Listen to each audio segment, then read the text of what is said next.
crystals, before, through and beyond. That's quite a field we're going to cover. It is not a blanket explanation of crystals. And I'm afraid that's what we've been doing in recent years. We kind of treat the crystal as something that does something, but we don't know what it does for sure.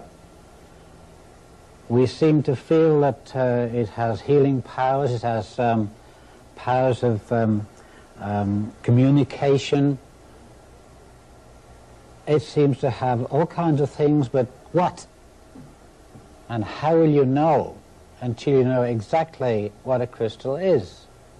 A crystal is a living thing. It's not just a piece of quartz. We have some crystals here now that I'll be talking about later on. And they're beautiful. But what good are they? I'm sure that a lot of you have used them for many things, maybe your arthritis or something, but did you know what you're doing? We have to take a look at what tools we're using, where we're using them, do we use them separately or in conjunction with each other. We have to know exactly what we are using before we can do anything sensible with them.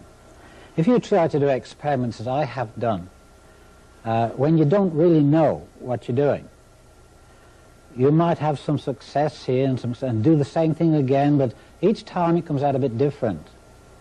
That's because you haven't put things in balance.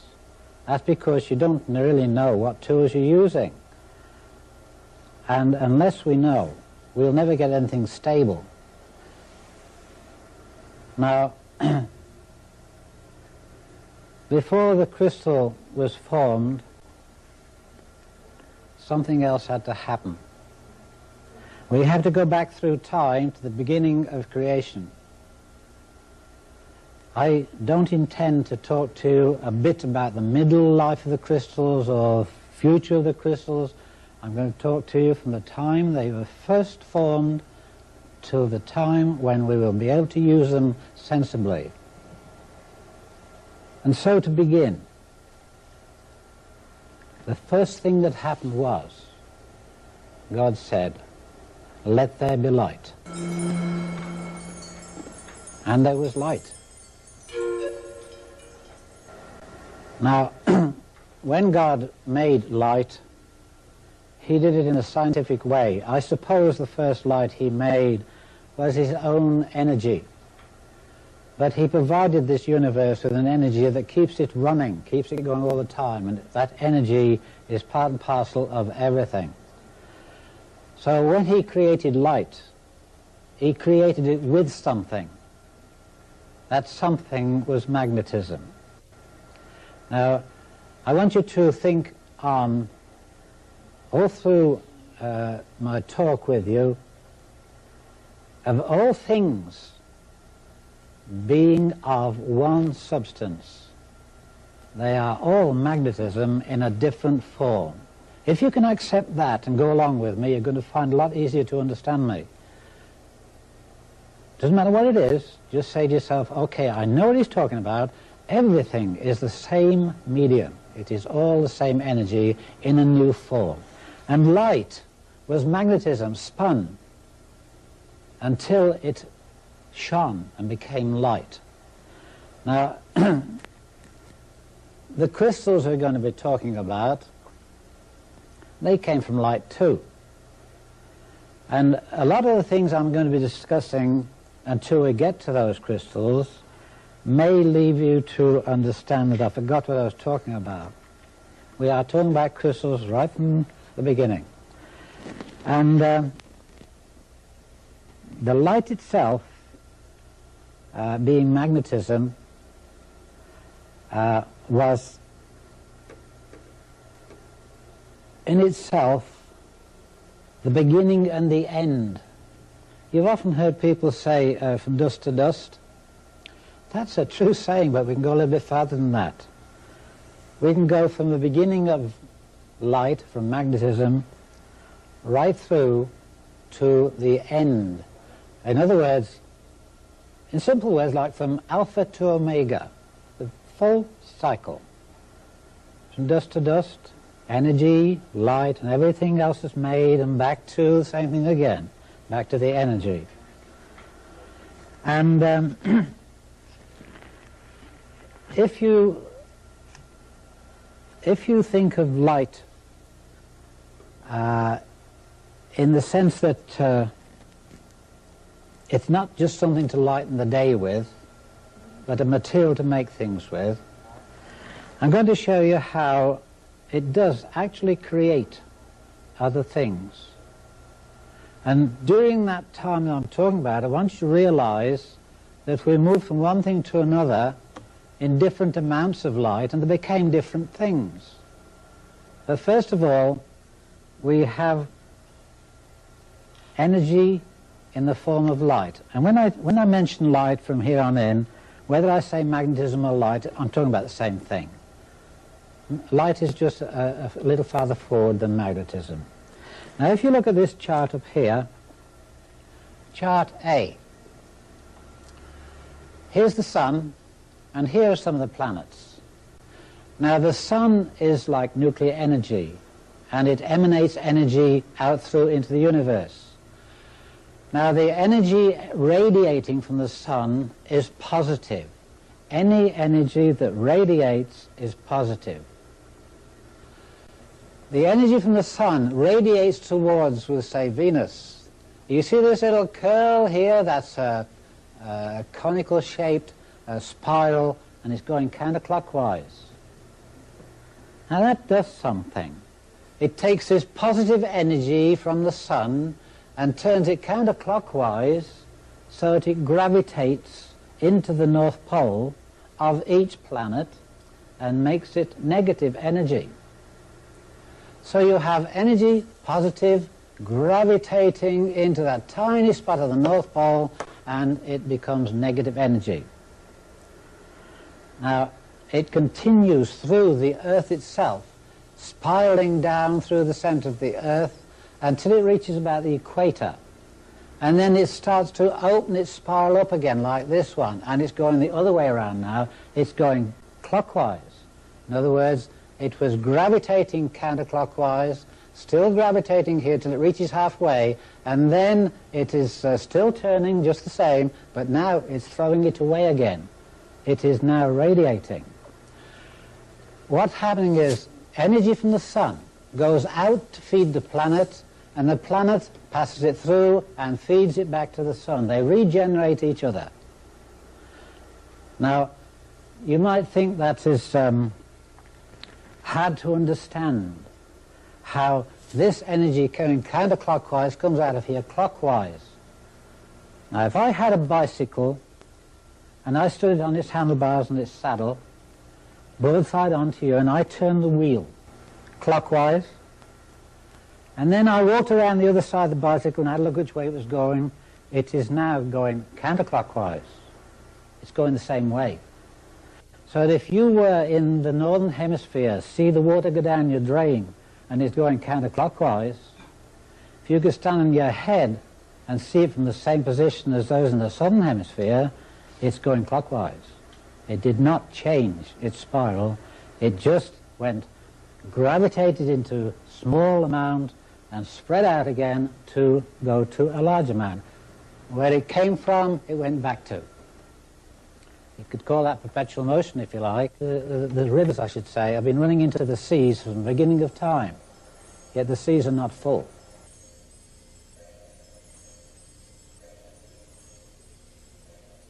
We have a system going on which God created whereby a wave of energy gravitating does not finish its gravitation until the wave of radiation begins. In other words, you've got a wave where this would be just finishing here, and this one starts before it gets to it. In other words, one wave starts before the other finishes. There's a reason for that. If something is gravitating, before it gets to the end of its gravitation, and the radiation starts, you have something like that. One starting before they're quite finished. And because of that little gap in between the two, there's no gap really, but that sort of hesitation, then you have continuum. You see how clever God was. He made everything to keep going forever and ever. And that wave break there means to say that this system will go on all the time. Now you might say if you're gravitating something and you're radiating it at the same speed, which will always happen. Gravitation and radiation always the same speed. But one started just after the other, or just before the other one finished. And so it leaves you with what you formed by gravitation, and it has not dissipated because the radiation didn't start till after that was formed. So we have a continuum there.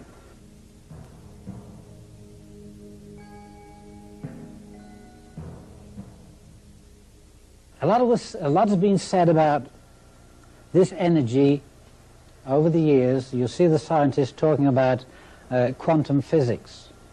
And they say that the energy that comes from the sun does not come in a steady flow, always the same.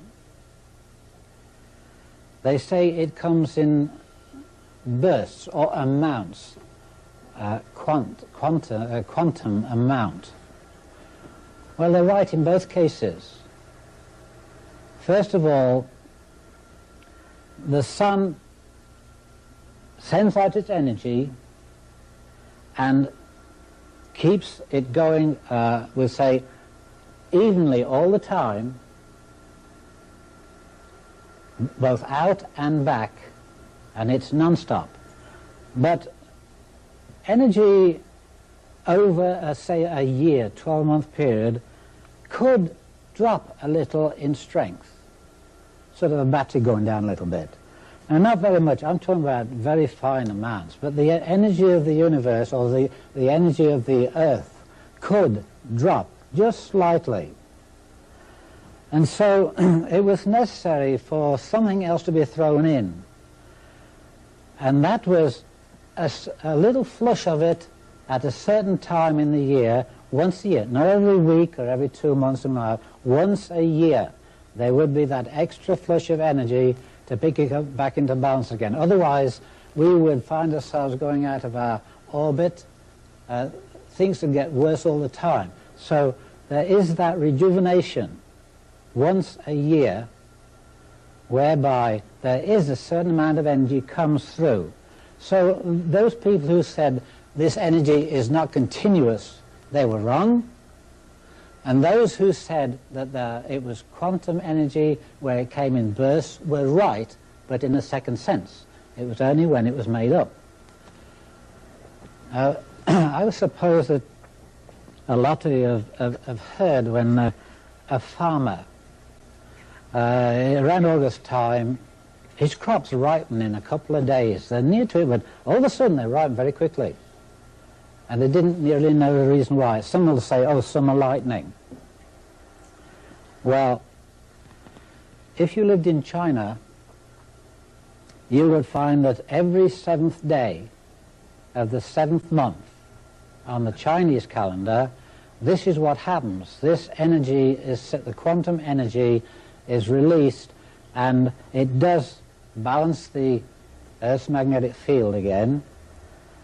And the Chinese used to collect, and still do, collect the water from their rivers and streams, and they would save that water to preserve all kinds of fruits and vegetables. They still do it today. We were right when I said the energy continuous all the time, and also there's that little burst to make it up as well.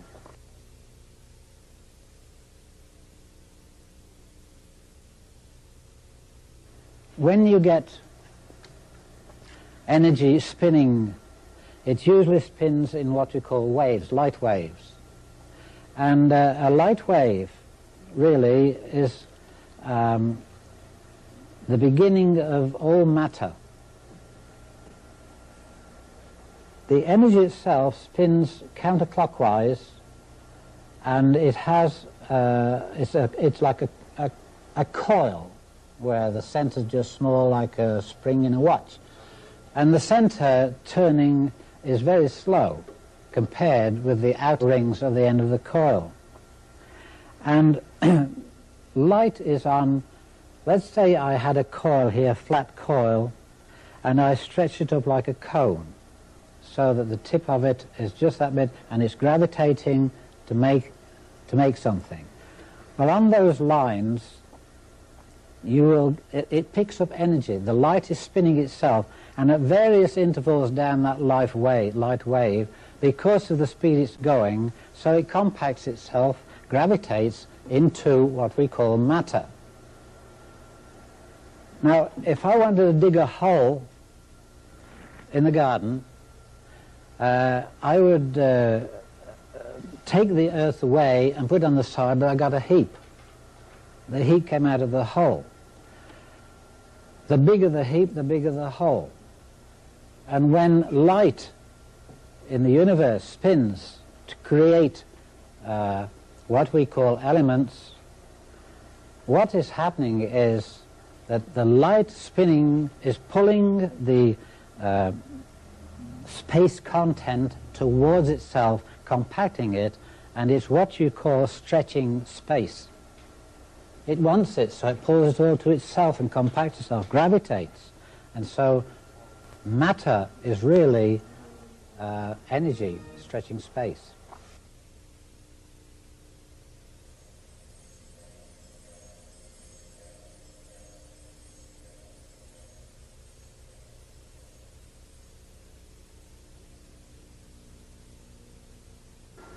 A light wave would be getting bigger like that. And down through the center, there's a line. You might be saying to yourself, what's this got to do with crystals? It's got everything to do with crystals. So up here, we've got our first, they're spinning very slowly there, and alphanon is the first one there, just to mention one. But as we come down here, we got hydrogen and we got iron and whatnot. Because the spin is greater here, like on a bicycle wheel. If you spin a bicycle wheel once more, then the hub is traveling much slower than the rim itself.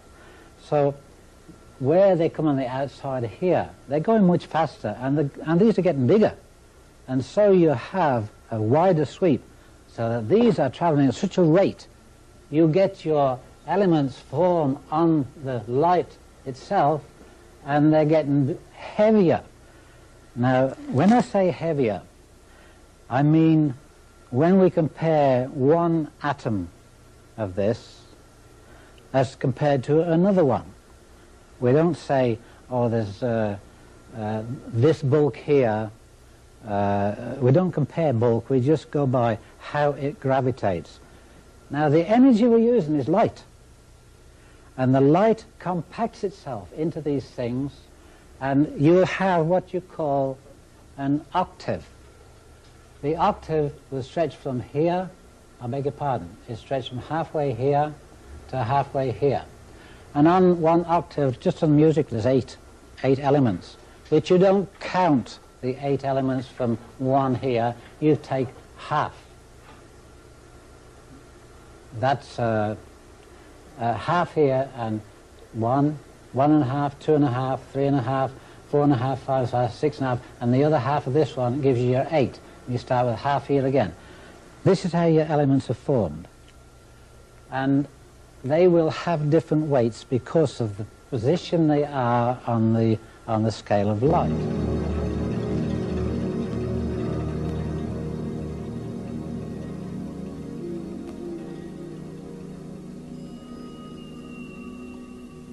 This light here forms matter because it is gravitating. And at the same time it's gravitating, inside that spiral there's one going the other way, which is radiating. But it's behind. Remember I told you it was behind time with the other one. And so the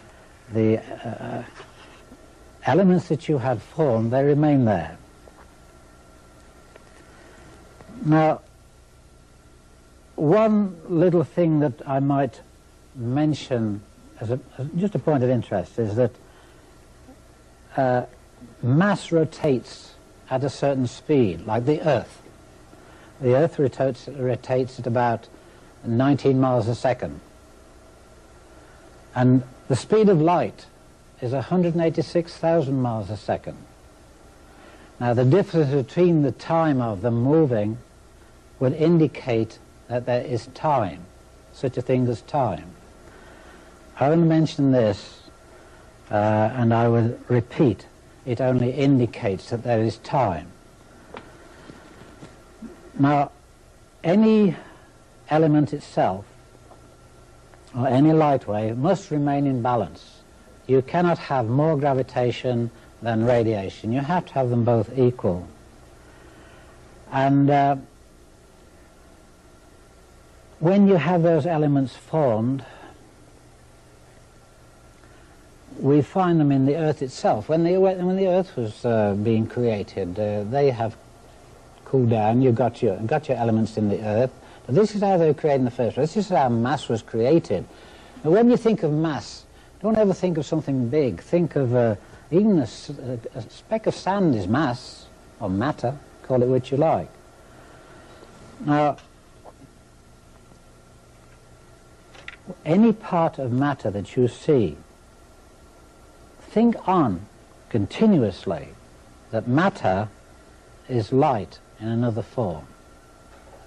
If you can accept that, we'll get somewhere.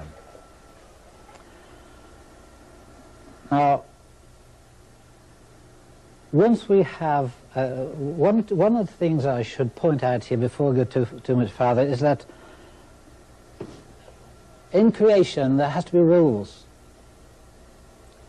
God made rules which I guess we call the laws of nature. And one of the things that would indicate this to you is a very simple test you can do for yourself. We have a chart here. This one, a B chart, but have a look at this up here. To indicate the rules of nature. That is like a chart of a pebble dropped in some water. And the pebble drops in here and it starts to send rings out. Now, I don't suppose anybody ever bothered to check it, but if you take a photograph of those rings on the water, leave about 10 rings spread out, and photograph it, you've got something you can work on, like a chart. And if you measure the circumference of this one here and multiply it by the cube root of pi, then this is a circumference of this one. If you take the circumference of this one and multiply it by the cube root of pi, it is the same measurement as this one. So it's increasing, all these rings are increasing one by the cube root of pi. And never alter that. That's the laws of nature. Now, a funny thing happened too, that if you take the circumference, or rather the diameter, of the fifth ring, let's see, there's 1, 2, 3, 4, 5. Take the diameter of this fifth ring across here, it will be the circumference of the first one, the same measurement. So if you took the second ring, this sixth ring would have the same diameter as the circumference of the first one. So every 1 to 5, the diameter is the same as the circumference of the previous one, the small one. So you see, even they travel out, they expand. It's not accidental. It never is two different ways. It's always the same. The expansion of those rings on the water are no different to your radio waves. You see the radio waves coming out of the tower, they expand exactly the same. They multiply by the cube root of pi, a law of nature. You never alter that. And you'll find that in so many things, shape plays a part. There's all kinds of things that are natural, We don't have to do anything. Shape plays a part. If everything were in balance, then nothing would move. So we have to have something that creates an imbalance so that nature can use its laws of nature and come back into balance. So if it goes out of balance and comes back into balance, we have movement. Now anything out of balance, there is something wrong. There's something needs correcting. That's why nature puts it back into balance again. But shape is one of the things that will influence movement. For instance, if I had a cup of soapy water and I get a straw and I dip it into the soapy water and I take it out and there's water on the end of it and I just go like that, it drops plop on the floor. If I dip it in again and blow into the water, I get myself a nice big bubble and I can just shake it up and it'll float away.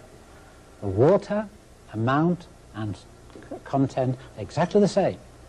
The only difference was the shape. Now, shape that's quite a broad word, shape. Pick any shape you like and every other shape is in it. There is no shape in this world that is by itself. They all contain each other's shape. For instance, up here, you see this chart, see here? This one here. I got a circle, I got a hexagon, and I got 1, 2, 3, 4, 5, 6 circles and one in the center. Now this is the only perfect way that circles will fit close together and leave no gaps. Now in that circle I can have a hexagon, I can have a triangle, all the shapes are within the shapes. Now I want to point something out here that you probably haven't thought of. You remember I said to you early on that from alpha to omega, that dust to dust, okay. In the light spectrum, colours of the rainbow if you like, we have 6 colours. And one in the centre. The one in the centre is pure light. What happens is that if you spin light, or rather light as it is contains the colours, and only when you slow it down or reflect it in some way will you get the colours out of it. But when I was a kid we used to play whip and top. I don't know whether you know that, well that is. In England it was a whip and top and you hit it with a string and it used to spin around, and we used to paint the top of it different coloured stripes, pretty colours. And when that was spinning fast it looked white. When it was still it was different colours. And it's the same when light spins, it becomes pure light, all these join together into the one. Now, if you were to take anything like that, you bring it back down to the one. All these 6, they come back down to the one. Now let's take the speed of light. If you were to find the square root of the speed of light, about 24 times, you come down to the 1. We always go back. We come from the 1 and we go back to the 1. Now all these performances that I'm talking about are going to be reflected in your pyramids. And one by one we'll put them into use. But to carry on with the the matter that's locked in form, light is locked in form, we have energy entering the earth and it's distributed. Like you can take electricity into a building, the main one comes in, and then you distribute your electricity to the various rooms, the outlets, the whatever, stoves and whatever, lighting, and it's distributed over those. Now the earth is the same thing. the Earth has a grid, which is this one here, chart F. This is like a grid of the Earth. All those shapes I talked to you about are in that. You have your circle is your circle of the Earth. You have hexagons, and you have triangles, and then they are laced together. You see, you can come down to a smaller hexagon here, if you can see that. You come down to a smaller hexagon, and you come down to a smaller triangle. In other words, from a big one up here, you can go down to a small one here. It's just a repeat of the same thing down. And what happens as you take from the big area and compact it into the center, gravitation, then you have a stronger energy in the center than you have on the outside. You'll never get much strength in a large nucleus like you will a small one. If you have gravitation, tremendous gravitation, into a small compact nucleus, it will give out, it has more potential than the one that's sloppy. So that on your light wave there, the ones that were turning slowly, they weren't compacted enough, and so you got light elements like hydrogen. And the ones that are lower down on the larger scale of that light scale, where they're whizzing around, you have such things as iron and copper. They have gravitated to the center until they are more solid, if you like. And the more solid they are, the more energy they have. Around the nucleus of an atom, you will find the nucleus in the center, and around it, maybe I could show you on the board here. Around the nucleus, you would have, there's your energy. Around that, you would have what you call a force field. And around that force field, let's say that's your force field, around that you would have magnetic field, which is in circles, isn't it? Goes in waves. Now, when you measure the energy of any atom or any mass, you do not measure this from here out to here. You don't measure it even from here to the edge of the force field. You take a measurement of the edge of the nucleus to the edge of the force field.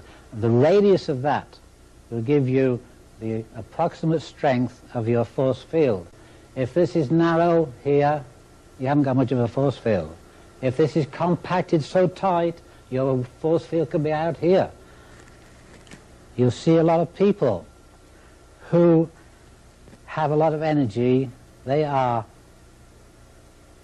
usually pretty good people, and they seem to always have plenty of energy. And if you are a person that could see an aura, you would see a wider aura around that person because they have that energy there. Some people that are kind of sloppy and don't sit around all day, you wouldn't see much of that. But a person that's active, on the go, lots of work in them, you'll see that aura around them. So the more compact the guts of the thing, the stronger the energy it is. We'll be talking about that in these crystals in a minute. Now, in this grid of the Earth, you'll notice there are two triangles. And this is a little bit deceiving because this line actually travels through here. But on this triangle here, this line should not travel through. This one here should be on the top of this one here. And this line here should stop there and start again there, like that. So this one is on the top of the other, which indicates that the two triangles there are not touching. Now, whether they are an eighth of an inch apart, you can put your finger between them, that's nothing to do with it. They could be 8,000 miles apart. And so we have a situation like this. I made a cutout here so that you could see the Earth's grid. The Earth's grid is something like all this work here. All these lines, these are hot spots here. But I took the trouble to cut this out to show you how. The Earth itself, which is an icosahedron, that's 20 triangles covering the Earth, on those, like those triangles there. And if you saw the Earth like that, and then you took another one and took it over the poles, let's take this one here. Say you took this one and wrapped it up over the top of the pole to the other side. If you could see through the Earth, it would look like that. Okay? What do we have there?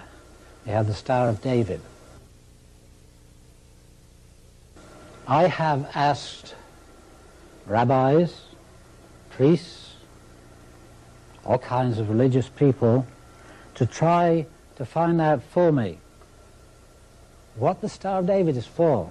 The usual answer is, well, it was the insignia, if you like to call it, or the logo on King David's banner. That's not good enough for me. This very grid here indicates that the Star of David, we'll talk more about it as I get into the crystals, this indicates very strongly that this one influences the other one, the other side of the Earth, and we have a working mechanism whereby one plate on this side of the Earth is working with the other. The sign of David is the sign of all energy. But these triangles here are not just flat, they're three-dimensional. Like this little one I have here. There's a triangle that you see. Now that fits like that into the Earth itself. 20 of them all fit to make what you call an icosahedron. Something like that, okay? Not going to deal too much on that. But they all face into the center of the Earth. Now from the outside we see the energy gravitating, it's big on the outside, gravitating into the center in this fashion. You see the coil, there's the coil there, and it's gravitating to the center. But it doesn't stay there. Then it repeats and goes out the other way to radiate away again. When this goes into the center of the Earth, it is facing another one opposite it. The points come together. And so you have this going on here, that going on there, and you create a situation like a bar magnet where the center of the bar magnet is neutral.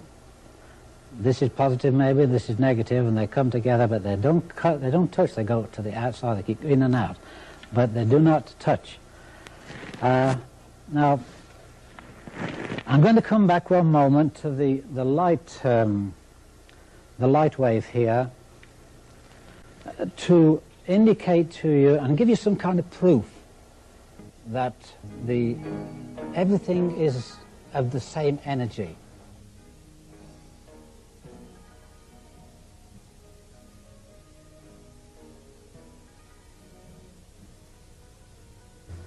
If light puts things together, then we could take them apart. And this is the one way I did it. I put a little experiment together, and this is what I did. I drew a triangle on a table. Then I got three little tetrahedrons, which were coat hanger wire, and they stood one here like that. Here's your tetrahedron here. That's about to show there, but there's one stood here and one stood here. And here's the point of them. They're looking at each other. Let's put it on a plane. There's one standing here, and there's one standing here, and there's one standing here. Okay? Now, of these three tetrahedrons, they're only about 9 inches high. And they were only made of wire. But the shape that I was talking about has an influence on it. The shape of those tetrahedrons created a movement inside let's call it a pyramid. And the movement itself started to cooperate with the other two. This one's talking to that one and that one. Now, I put a little wooden arm here. I'll draw it sideways. It's like a lamp post, a wooden arm, and this arm stuck out. And on the end of here, I hung a piece of string with a small piece of zinc, pure zinc, about 2 inches long, 1.5 inches wide, and 1/16 of an inch thick. And I hung it here, like that. It's over here, stood here, and it's hung down there. Here's your zinc. So between this pyramid here and this one here, they are talking to each other, if you like. That's in simple terms. What is happening is that they send electrons to each other.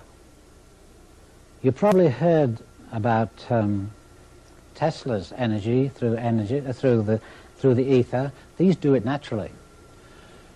Now, the energy that was being collected into here, I'll describe exactly how it happens in a minute. That these three pyramids are talking to each other. In other words, this one's sending energy to, it can't go to there, it goes to the nearest thing that attracts it. So the energy is shooting from here to there, and there to there, and there to there. Now, anybody will tell you that zinc is a pure metal. It's not made of 2 or 3 different items. It's just pure metal. Well, I beg to differ, because after about 3 weeks of this bombardment going on, these were sending out electrons towards each other and hitting the zinc. Now, zinc is held together in proton form.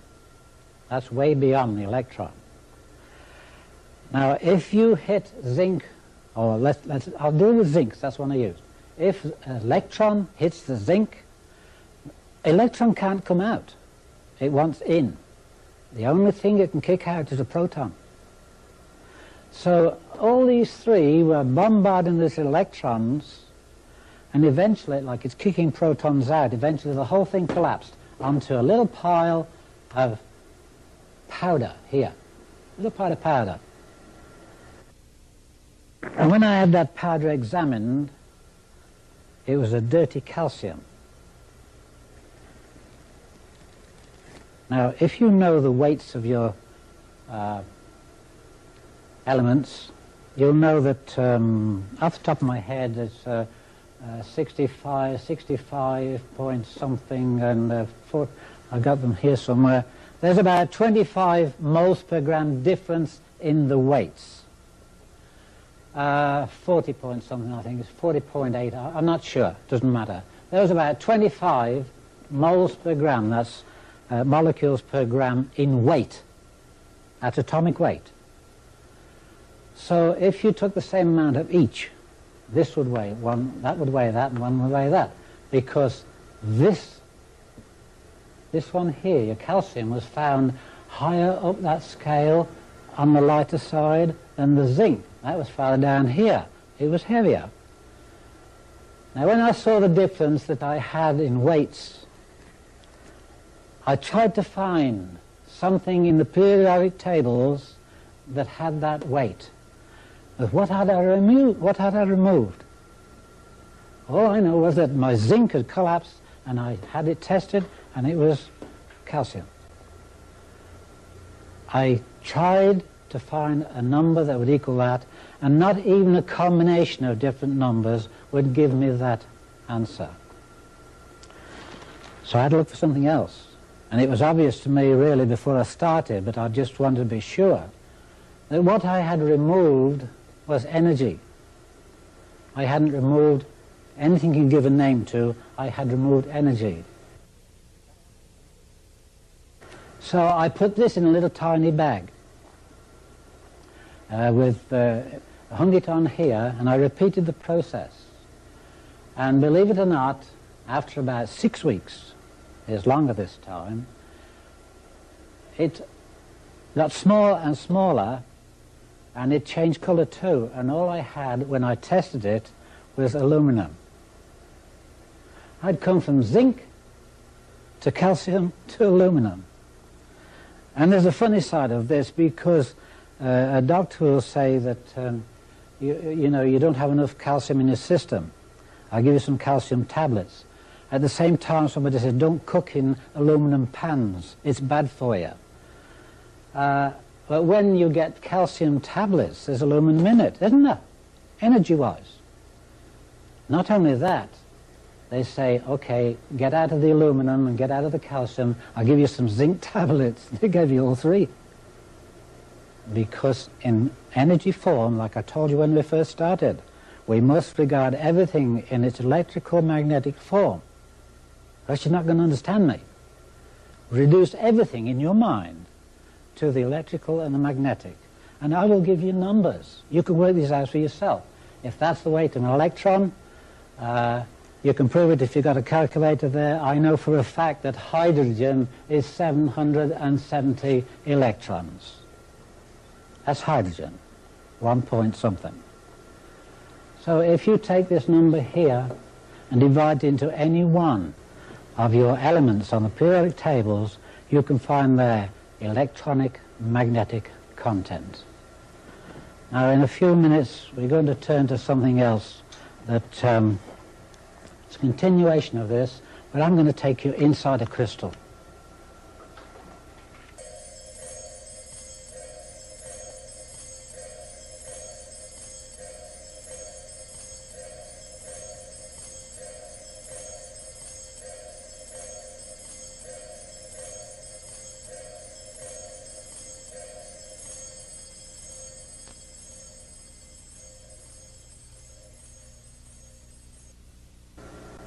I suppose if you wanted to buy a house, you'd want to look through it. And so if you want to be able to use a crystal, would it not be sensible to have a look what it's like inside and what we can do, we move around in it and find what spots do what. Now I'm going to take you to this chart over here, chart E, and I've drawn it in the shape of a triangle, because the molecules of your quartz crystal are pyramid shape, right down to the tiniest little molecules of your crystal. They are pyramid shape. So now the one that I've just taken now, I've enlarged it, and I'm going to take you inside to see what it's like. Now just imagine yourself now looking around your new home. First of all, this pyramid here would be no different to your big crystal pyramid. It's a series of these put together in a big one. Now if you want to find the areas that are most useful to you, the functional areas, then there are certain things you have to do and abide by. First of all, I'll show you how to find the three magnitudes of a pyramid. When I say magnitudes, I mean if you in the house, the heat at the ground level, floor level, will be different to halfway up, and it'll be different again in the ceiling. We're not talking about heat, but energy rises and does practically the same thing. So now, what we're looking at is really this size of this base here. If it's squashed up into there, whatever's in here, it has to get into a smaller place and become stronger.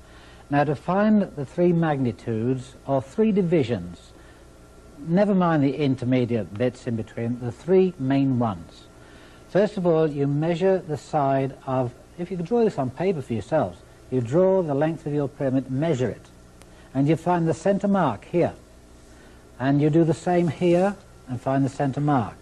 Then with a square, put it on the side here and draw a line in. Compass if it's like, and one in there. And where they touch, that you draw a line across parallel with the base, and you have the basic energy up to the first dimension, or first magnitude. It is multiplied there by 10. Whatever you had in here, 150 Gauss I suggest is here, 150 Gauss at ground level. By the time it reaches here, it is 1500. And where by the time it goes farther up to the top, it becomes 15,000. But now we only have one dimension yet, or one magnitude. The second magnitude is found by measuring from here to here, the center mark of it, halfway between the two, and draw a line across. Now you have dimension 1, dimension 2, or magnitude 1, magnitude 2. And each of these multiplies by 10, so that whatever magnitude you draw into the pyramid, naturally, let's talk about naturally, not force-fed, whatever energy you draw into the pyramid would come out of the top 1,000 times stronger. Now, this point here, if I said to you, you've got a glass pyramid there, like one we have here, where is the center of that? Where is the cube root of it? Well, this is the way you find it. Half that measurement in here, and half of this there. This is the cube root of your pyramid. It's an unusual shape, isn't it? It isn't like a cube or even a sphere. That is the cube root of any pyramid. Doesn't matter whether it's equilateral sides or what. That will be the cube root. Now, what does that mean? The energy collects into it and condenses itself into a nucleus at that particular stage and builds up. That's the place where all your energy builds to. That's what it's going to be. Whatever you bring into here, it will congregate there. That's the cube root of your pyramid. Now, from here, halfway up, that's 2/3. That's 1/3, 2/3 up. You have the junction of the second and first dimensions. Here's your first one. Here's your second one. This is the junction of them. Now, the energy from here will spiral up there to this area here. If it releases, it would carry on its way and go out. But at this stage, we're talking about magnitudes. This is the place where all your energy collects. This is your energy. This is your engine. This is your nucleus, the power. And that gradually spins and gets more dense into this area here. And this one I would call, I got a name for it. It's a place where a master of productivity. That's where it all comes together. That's your strength. And then you have up here the master of distribution. Now, when I say master, that means to say it is its own master. When you leave it like this, your crystal doing this, it is its own master. But later on, I'll show you how to take this crystal and use these points here to your advantage. I will show you how to put more into there, or take some away from here, or distribute it in any direction, and as much of that as I want. You will never ever empty that. You will never empty more than that rose to. You can't take any more than that. But as that empties, this fills. In other words, a cycle. You never lose the energy of that. So whatever goes into here and leaves from there, if it's allowed to go, which it will do, it takes a period of time for a crystal to fill. And from that time on, it has a time cycle. If this were, for instance, when I had my 30-foot pyramid, it took 5 days to fill. And it didn't take me long to discover these spots in there where I could do different things. It took 5 days to fill it, and took somewhere about 13 or 14 minutes for it to empty here. But it did it on its own. I had nothing to do with it. It filled in 5 days, then in the evening it was usually 13, 14 minutes, and it released. Now remember, I told you when the Earth received its energy into the North Pole, positive changed to gravitated to negative, and then went through and to the South Pole and threw it out as radiation. This here gravitates itself from this area here. I showed you the spirals we were talking about on its way up. It gravitates from here to get this stronger and stronger and stronger and stronger, and eventually it will leave from there.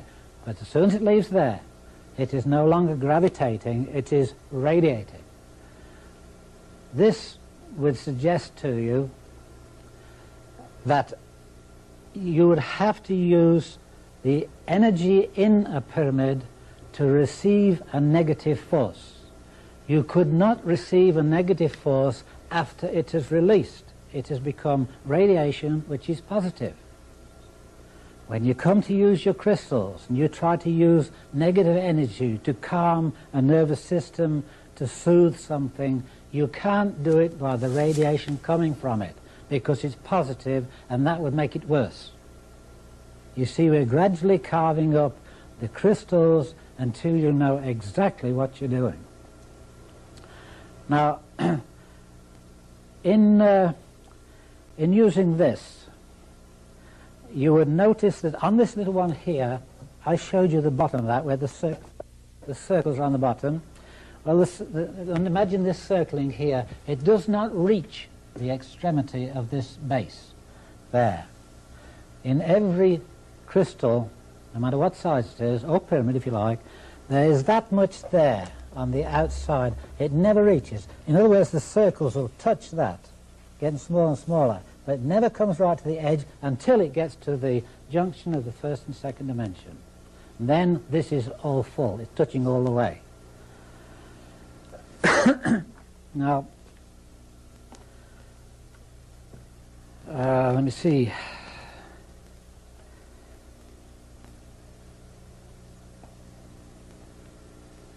If you want to use these crystals for any particular purpose, you have to be able to set them up either singly or in combinations with each other. And if you were to set this one up with one underneath it here, or a crystal that was both ends the same, then you would have, tip it sideways. If you squeeze it in the center, energy will come out at the ends. Okay? So it's that way in the first place. Okay, you tip it sideways and energy comes outside at right angles to where you squeeze it. And if you take a small crystal, I've got one here that I can give you some idea. Let's try this one. If you took that small crystal, don't forget, it's live. There's energy moving there. It's matter just wrapped together and movement there. Now, if you took a piece of copper wire, fine copper wire, and you wrapped so many coils around it, leaving one end loose, and then wrapped it with some mica, and then wrapped the rest of the coil around it, and leave the two wires, one outside the mica and one inside the mica, now you have a little motor. And it won't work the motor as it is. If you put it in a vise or something to squeeze it at the center, then the two wires will make a little motor run. It's what you call piezoelectricity. Now, in the case of this, supposing I put that up into a pyramid or a bigger crystal, then this is feeding that more energy, and it's continuous. Now, as you squeeze this to make it work, energy comes out, and as you release it, it comes back in again. It goes, it'll breathe for you. You'll never squeeze it empty, but as you release the pressure, so it fills itself again immediately, reaches balance. It has to stay in balance. And so you have a little motor there. That's one thing you can use your crystal for. But these spots I showed you in here, it would be unfair of me not to show you some of the dangers as well. This is only a crystal, but I can explain to you what happened to me in using the big pyramid in these locations here, what happened to me, and it can happen to you using your crystals in a small way or in a large way. When you begin to put them together to manipulate them, I should show you where a few dangers lie. Now, if you can imagine the 30-foot pyramid that I had, knowing that it contained energy and it's free-flowing, it's always coming in and it's non-stop. I said, well, why can't I harness this? Little crystals will do it. Why can't I harness a pyramid? So I made myself, I'll just go to the blackboard there and give you an idea what I'm talking about. I made myself two coils. One was just a small one like this, and it was electric coil, counterclockwise.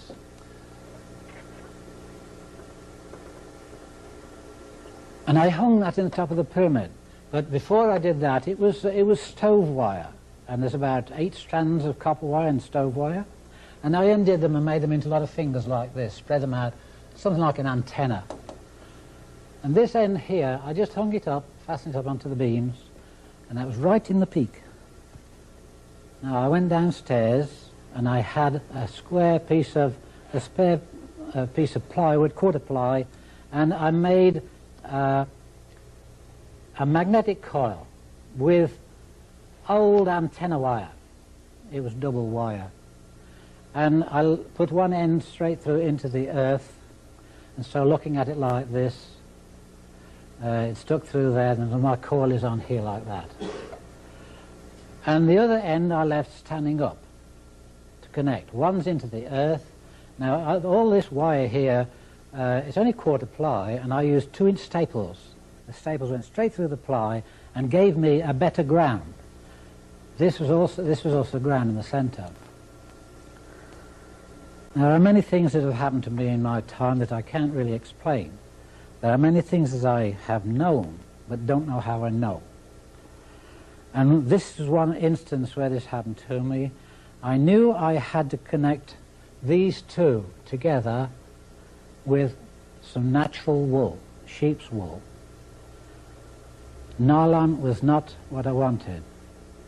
And so I got hold of some ordinary wool, and I measured it out.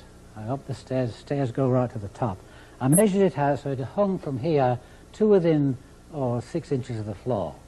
Plenty to fasten to that and to fasten to this. Now I stood on some steps up there and fastened that to there, just wrapped around, tied it round. Simple. Nothing clever about it, just fastened it to this copper wire. And I hung this down through the steps, through the stairway, until it was hanging down, but it wasn't touching the floor. I went downstairs to connect this to that, and as I caught hold of that, it threw me 20 feet across the floor. I'm 180 pounds, and it picked me up and threw me 20 feet across the floor. I got no skin on this elbow here and all down my leg here. And I lay there for about 5 minutes at least, wouldn't know what happened to me.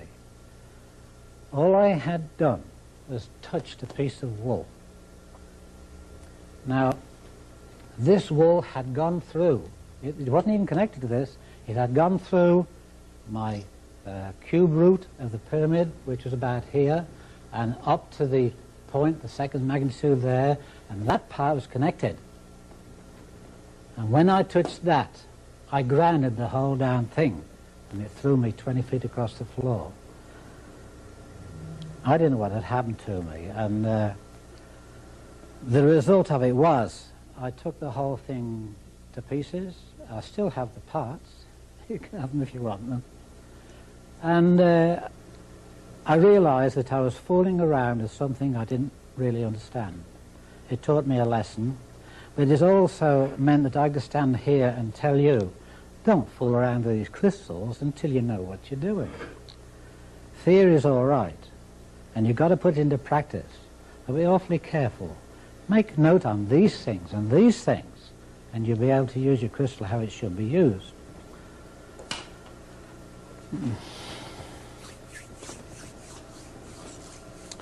Now, in a crystal itself, you have different, you've got different grades of crystal. And your grade of crystal will determine how good it is for your performance. There are crystals that are very, very powerful, but weak in texture and will fall apart on you. There are crystals that are kind of, the nucleus here is very weak. In other words, it's not a very compact crystal. And so you don't get a very big force field. But the best crystal you can get, and the way you determine this, I don't know, that's up to you. But you could go by where the crystal comes from. Does it come from Arizona? Does it come from Brazil? Wherever, you find out what your crystal contains. And the best crystal you can have is one that contains sodium, potassium, magnesium, and silica. Now, I haven't got the quantities of those. If you've got those four, I'll repeat them. Sodium, potassium, magnesium, and silica, you have the best conductivity. Now, a lot of these crystals have impurities in them. And if they didn't, you'd never see a colour in them.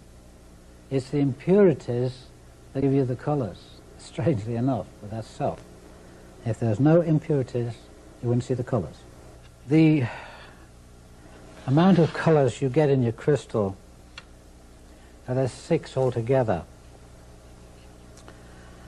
and a clear one. You remember I told you on the chart how all the 6 became pure light? Well, we have to still remember that.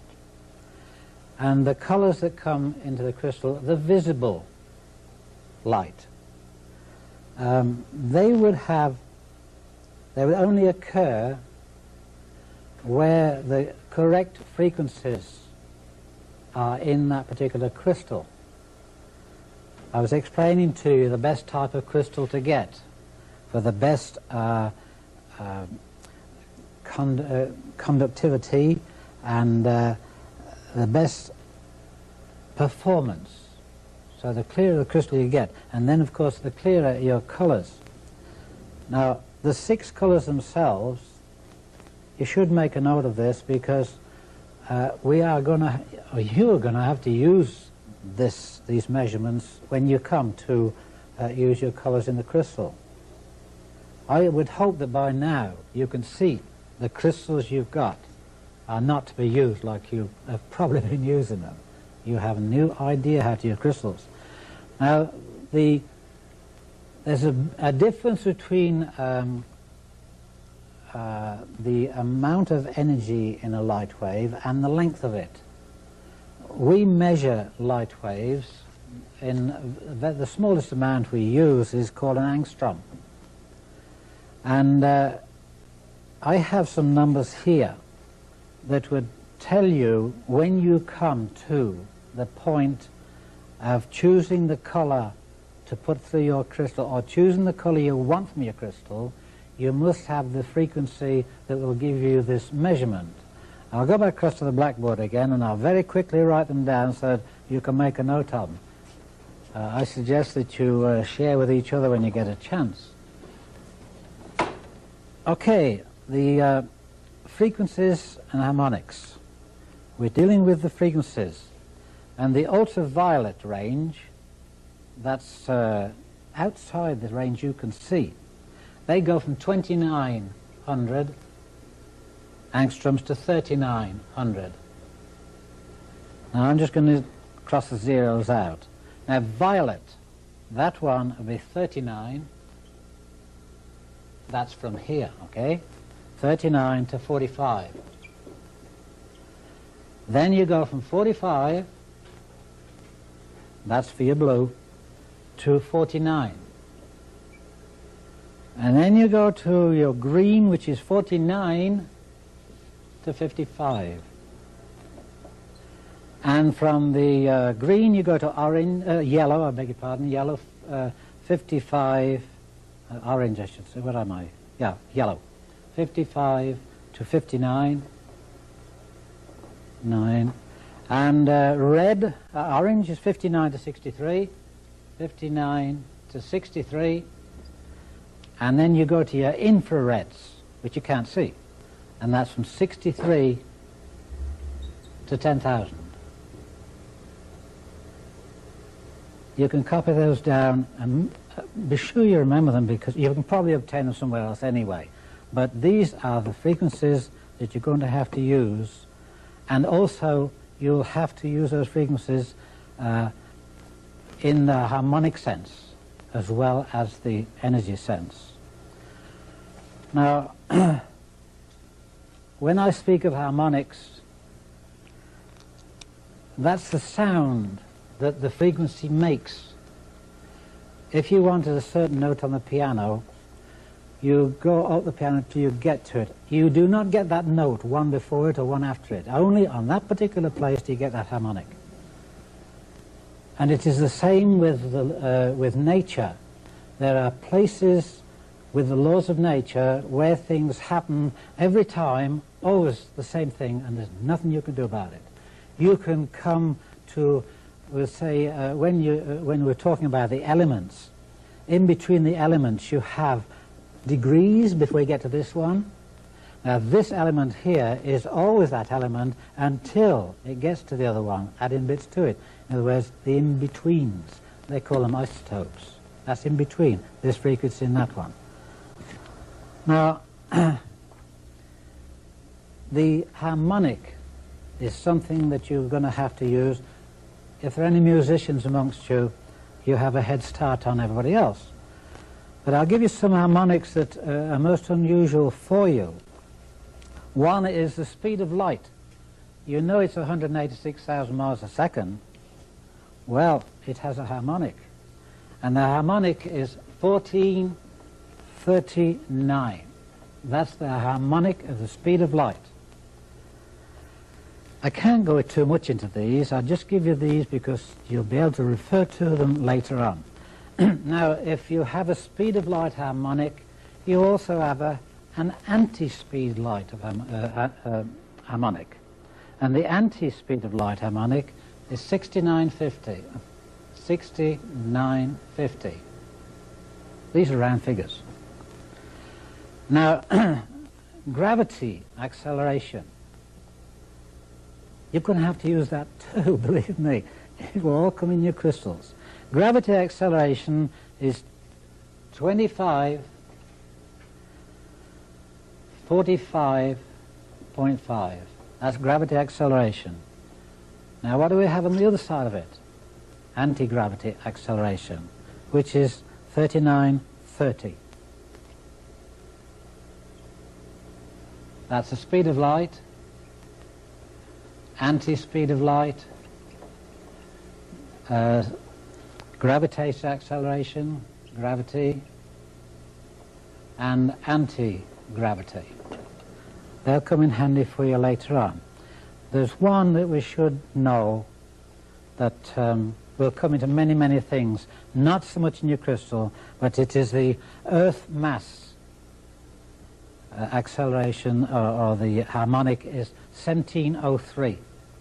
1703. Earth mass. We have to now bring into the scheme of things the shape. All the shapes I described to you, all these shapes here, hexagons, triangles, they are all governed by pi. You know what pi is, don't you? 3.1415.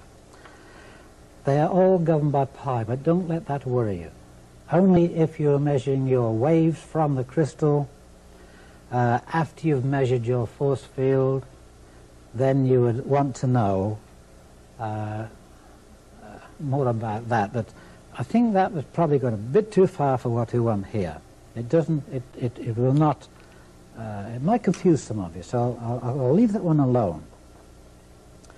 But what you should know and realize is that we have gone past the gravitation of liquids, or gaseous I should say, liquids, solids, and we've come to the crystal, which is the fourth state of matter. And the fourth state of matter has the rules and regulations like I've been talking about, but they're not random. They're laws of nature. They are not random. They're not arbitrary. They are. You can't argue about them. The laws of nature in the crystal it's all preformed. Now, I say that because a natural crystal has these qualities, But a crystal man-made, and they're making a lot today, would not have them. And just like, to mention another crystal, a ruby. A ruby is going to play a tremendous part in our healing and everything else with crystals, but not until you remove one light refraction from it. A ruby contains 2 light refractions. The crystal contains 1. Now there is a way to remove the 1 light refraction from a ruby, and I don't think that need interest us here. But a ruby will play a large part in healing. Another thing, I told you about the shapes.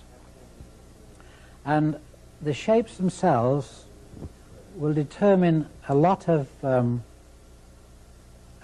direction of your the energy you send out.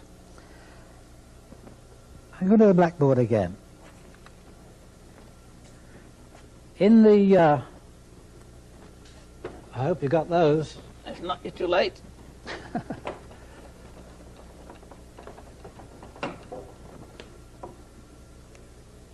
When you take a stick, here's some water.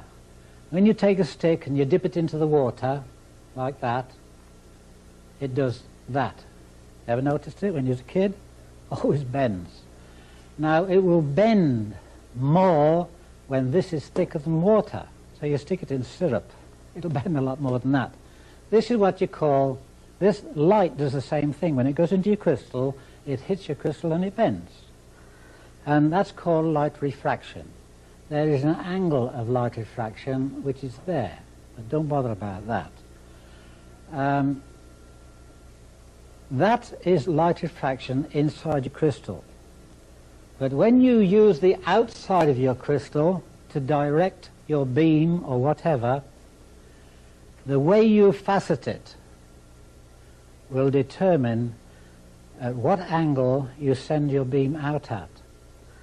I've got a chart here, if you follow me across here a second, and it shows you some little different angles here, look.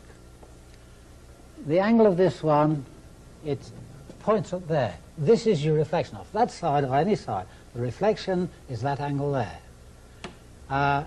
This one is thinner, and the angle is entirely different.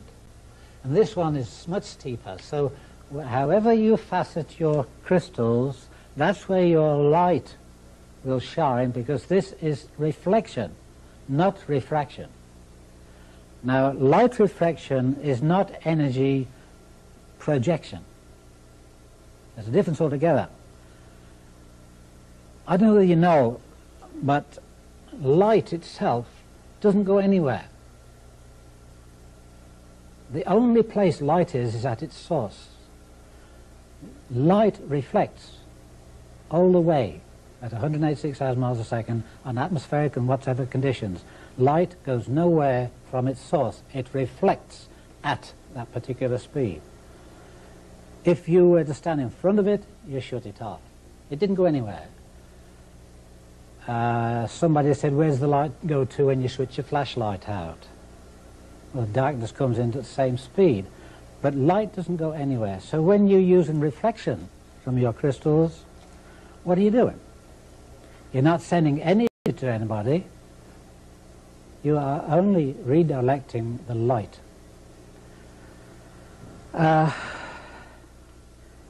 If you want to send your reflections out for, we'll say, a certain color, and you're not going to direct it, you're going to send it out to a person. There's color. It's nothing else but energy. Color is light, it's spun into color. Magnetism in color. Therefore, if you play magnetism with no color onto a person, you're helping them. They'll absorb it into their system.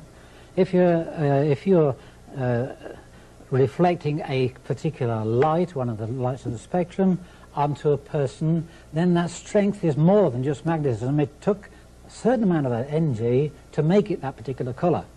And so you direct those lights to that person. But there's more to that to come in a minute. Now, if you want to have a crystal, I'll go back to the board again. If you had a crystal that was, you say you faceted it with four sides. Let's see, like this. You facet it like that. You got 4 reflections. Now those reflections go out at a certain speed of, or beats per second. You know that energy is not in a piece, it's all like dots all joined together. And this one here with the 4 faces would send out four beeps, if you like, per second.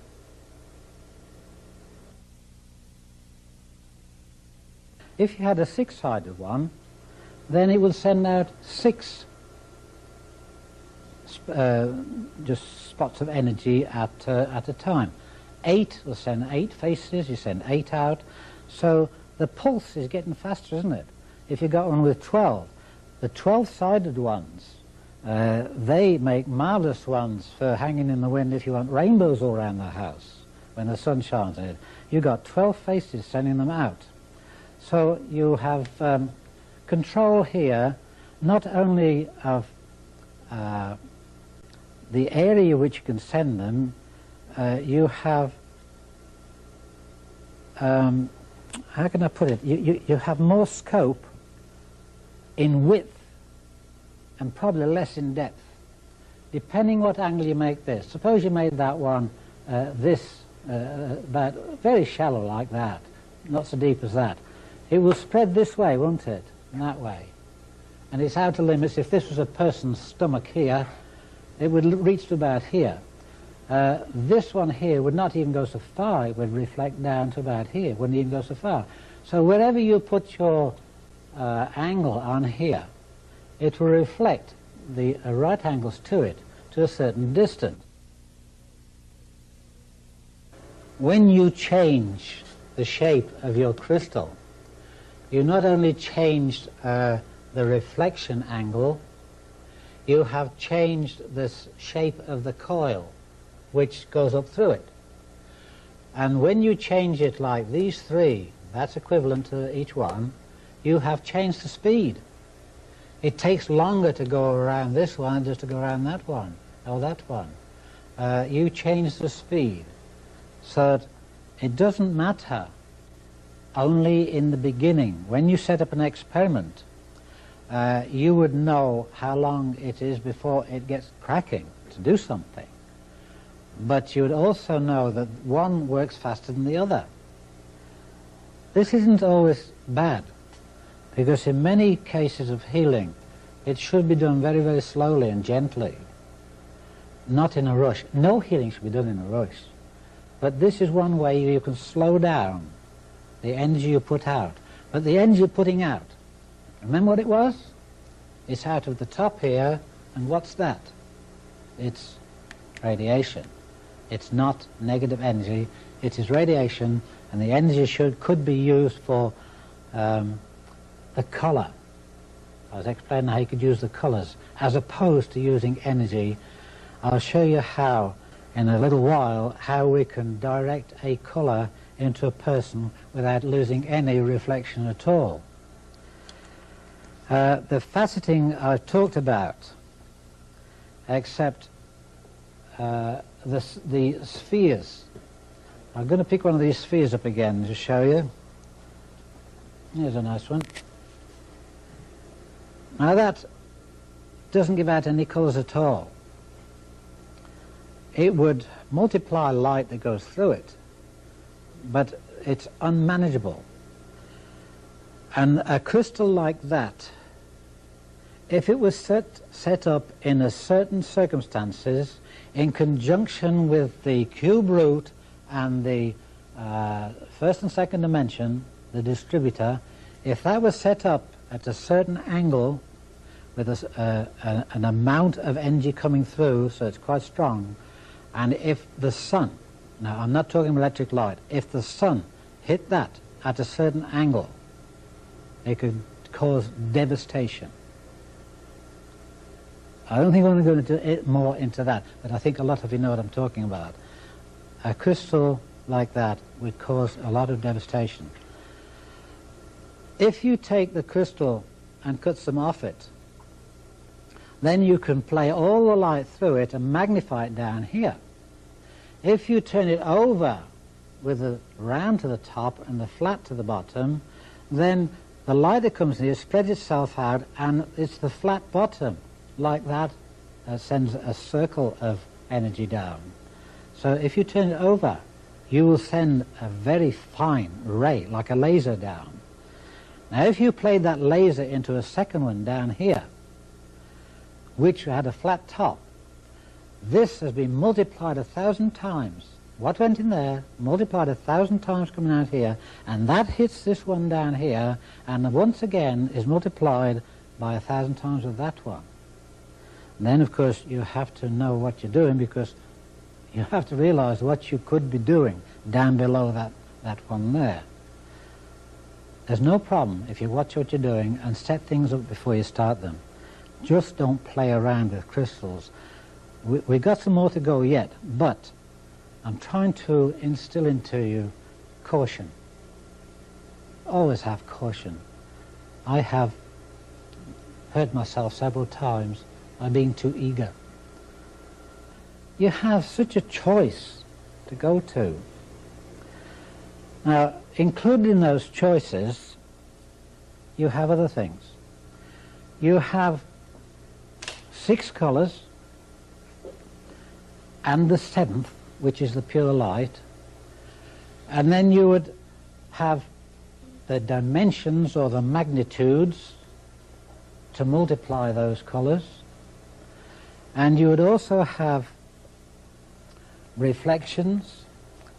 You have so many things going for you that the combinations, it's hard to believe how many there is. But you have to take this into consideration. Do I want depth? Do I want broadness? Do I want to go inside that person 6 inches or just half an inch?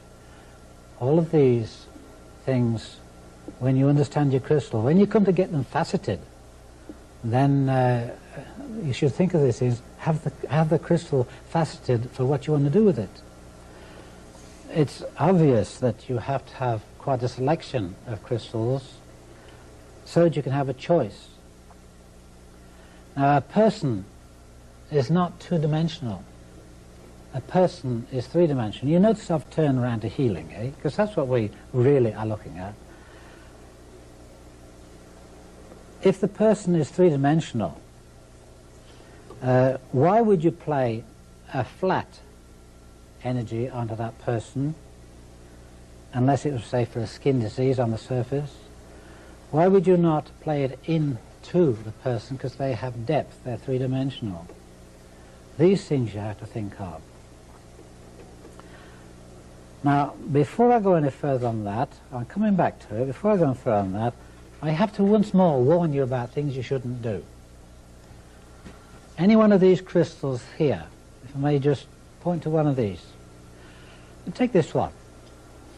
If we had, and this happened to 2 very good friends of mine, and they had a crystal like this, and they had a pen light flashlight, and they had it on the table like that, and they shone the flashlight onto it to look what happened here. The light that went in was of a certain strength. The one that came out was multiplied 1,000 times.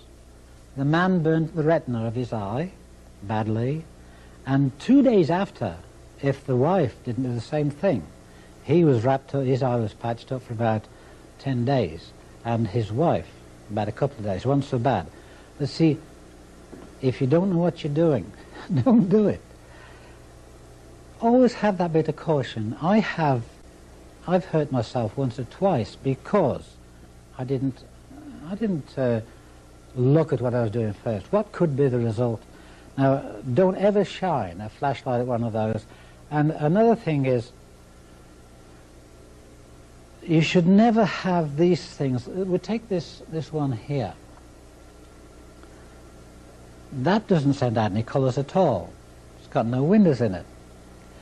But that one there, if you had the sun shining on that and you put it close to something, you can see the light come very brightly at the bottom. It's 1,000 times stronger from what's going in to what is coming out. If you cut it in half and make a flat, that doesn't send out any colours at all. It's got no windows in it. But that one there, if you had the sun shining on that and you put it close to something, you can see the light come very brightly at the bottom. It's 1,000 times stronger from what's going in to what is coming out. If you cut it in half and make a flat top of it, all the energy goes into the flat top, comes out of the convex here, and would burn grass, piece of wood. You multiply it 1,000 times. I'm mentioning things now that are not only performance, they're dangerous, but they can also be used sensibly. And I don't know, there's so many things I want to warn you about. It's not very easy to tell them all, and it's not very easy to just remember them on the spot, on the spur of the moment, but I think in a minute we'll come back to one or two more of these before we actually leave these.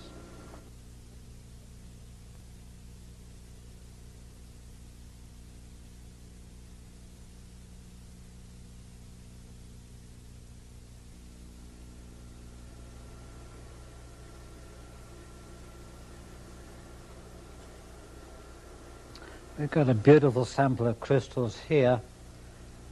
As far as ornaments are concerned, I wouldn't know which one to choose. I like them all. But my job is not to just like them, my job is to understand them. And I'm sure that some of you have crystals like this that you have used maybe to meditate with. Now, if you've just obtained a crystal, whether it's from a shop or from somebody else, before you should meditate with it, you should clear it. By that I mean you should erase everything to do with anybody else that ever touched it and instill your own energy and your thoughts into it. And you do that so easily.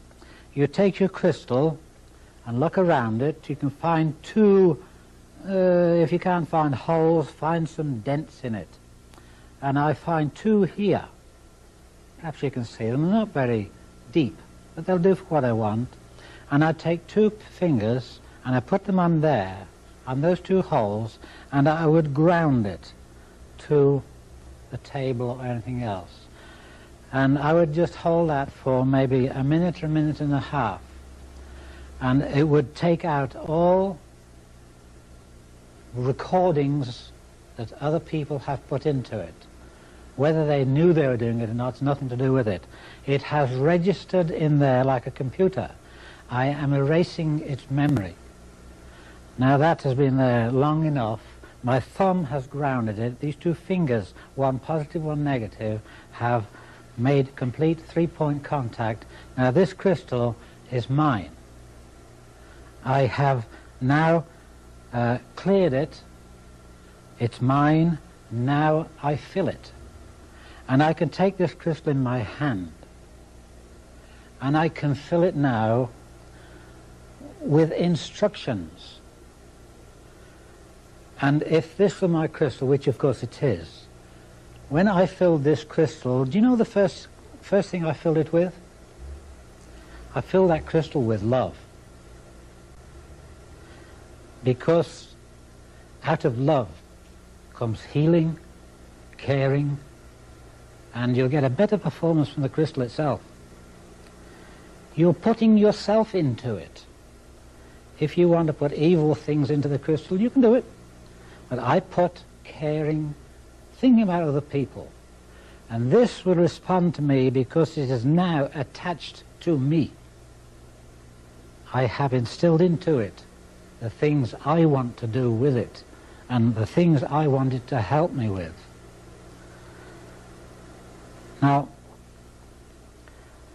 you can't sort of put into here a story. You give it instructions. And the instructions are done with thought and caring. And when you have given it instructions, you know in the crystal itself it is live and taking what you gave it. But now you ask it some questions. This is exactly the same as a computer, but like a computer, you have to put something in before you can get any answers from it. I put all kinds of things into here, personal things. And from those things I put in, I weave a network, a grid if you like, a series of computations, and it will give me answers, not in words, but I can feel the answers. If I said to someone, do you like that color? And they didn't answer you, but they pulled a face, you know they don't like it. If they said, do you like that color? And they smiled, yeah. So when I ask the crystal something, it will indicate to me the forces in here will go through me. I can feel it. And I don't get words, I get indications or guidance if you like. So a crystal is not something to play around with. It is not a toy. It's as human as you are. And it responds without question. You could never have a better servant than this if you treat it right. But always remember that what you put in is more or less what you'll get out. Don't put something in when you have something against somebody. You're jealous of somebody. You wish you had this. You don't really need it. Put the thoughts in that would help you through life, meet your needs, and then you can turn around and ask for guidance to help others do the same thing. Now, if I wanted to communicate with another person, I would have to have their confidence, probably in private, and they would have a crystal like this, their own crystal, which I wouldn't touch.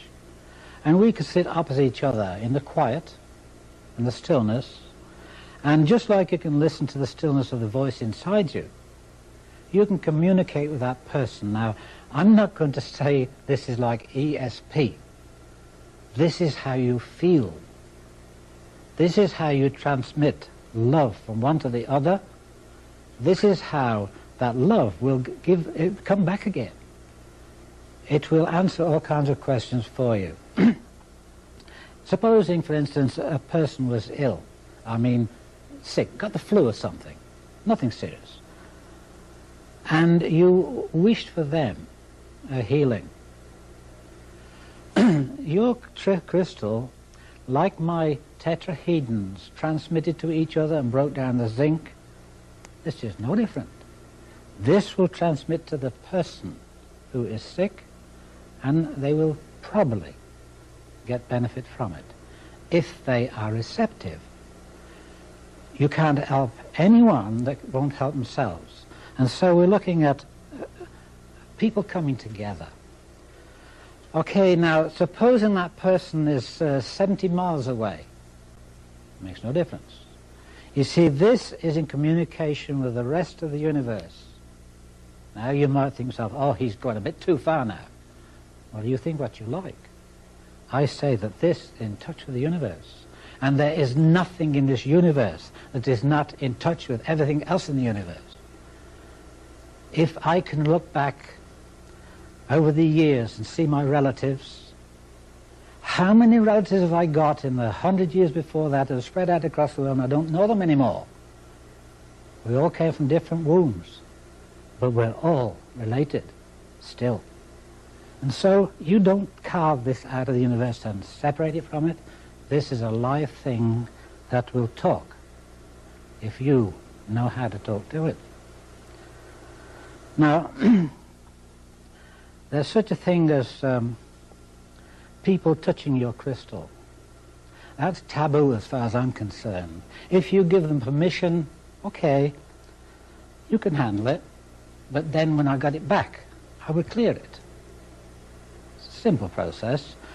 The only thing is that you've got to start all over again and build that back up again. So this crystal would be mine, and I would respect anybody else's too. Now, a lot of people have been to talk with the crystal skull. And a lot of people that would ridicule it, and a lot of people understand it. But I don't think you get anything from the crystal skull unless you went with the same attitude that I went to this. If you go to it with love and caring for somebody else, usually you go to it for somebody else, not yourself. You always put yourself last. You don't count. It's the other person that counts, and that's why this will respond to you, because you are caring for somebody else. It comes back because in the caring for them, they care for you, and they spread the word, and everybody cares for you because you did that for them. So you can communicate at long distances. If I want to communicate with someone in New Zealand, and they have a crystal, I know them, I can communicate to them, and I would never hear a word. But you know, probably within 6 or 8 weeks, I get a letter, right out of the blue.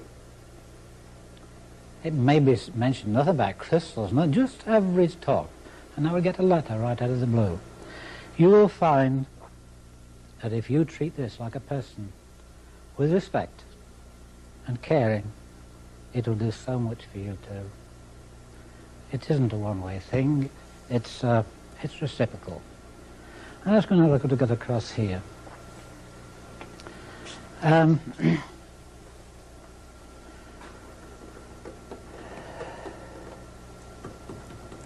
Crystals are atoms in motion.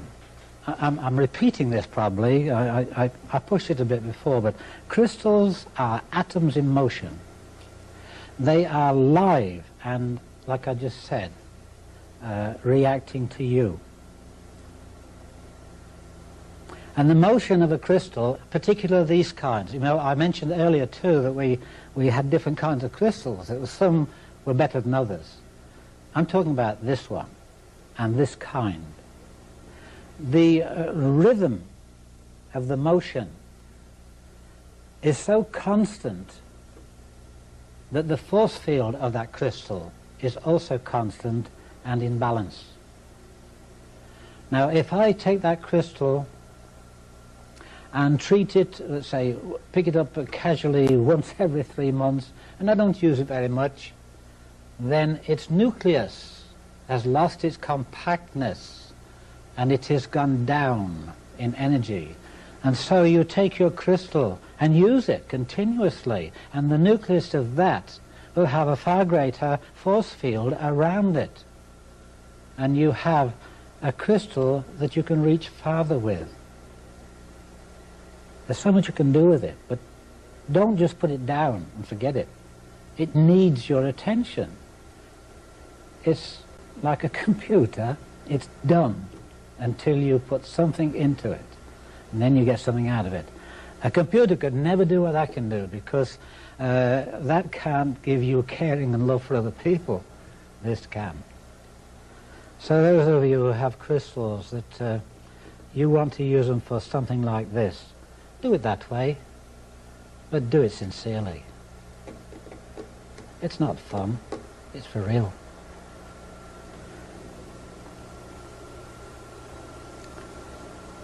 Now, I'm going to deal with energy as a whole. I'll give you an instance that happened to me when I had my big pyramid. I was always doing experiments, and so you never know what you're going to come up with. And in those days, I was a greenhorn. I didn't know too much, and I thought to myself, I knew that with a mirror, I could reflect energy, magnetic energy, just the same as sunlight.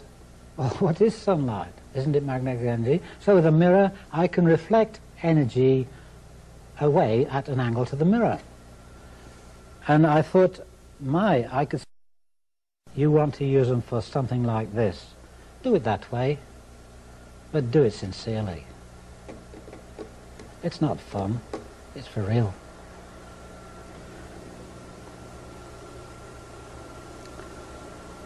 Now, I'm going to deal with energy as a whole.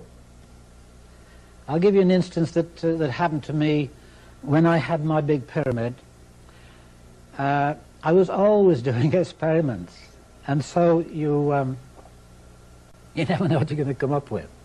And in those days, I was a greenhorn. I didn't know too much, and I thought to myself, I knew that with a mirror, I could reflect energy, magnetic energy, just the same as sunlight. Well, what is sunlight? Isn't it magnetic energy? So with a mirror, I can reflect energy away at an angle to the mirror. And I thought, I could save myself some heating costs here if I cover the north wall with plywood on the outside and 4 inches of insulation, and some very kind people at Toronto University, at the University Press, said I could have sheets and sheets of the aluminum, then printed the whatever they printed on it, and the backside was still clean and shiny. And so I got the wall covered on the outside with plywood. I got insulation in and started to put the shiny aluminum on. And then I found out that I was reflecting all the energy from here across to here. The angle pushed all the pyramid energy across to there. It reflects it. Just the same as me shining a mirror and shining the sun from here into somebody's eyes. The mirror effect pushed it out. Okay, I did something wrong, but it taught me something. It taught me how to reflect energy from the crystal to a person. If I put a crystal, which I'm coming to in a minute, which is directed straight to the person, and I wanted to meet them halfway inside them, I can do it 2 ways.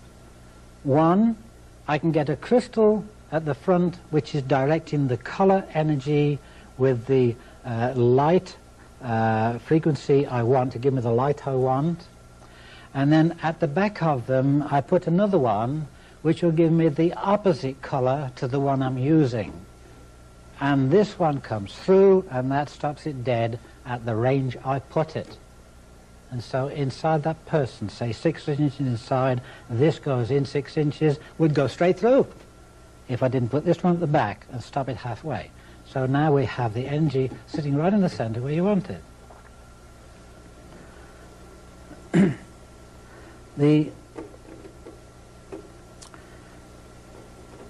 It's a kind of a push and pull. Don't rule that out. Everybody thinks, oh, I'm going to do this with the crystal.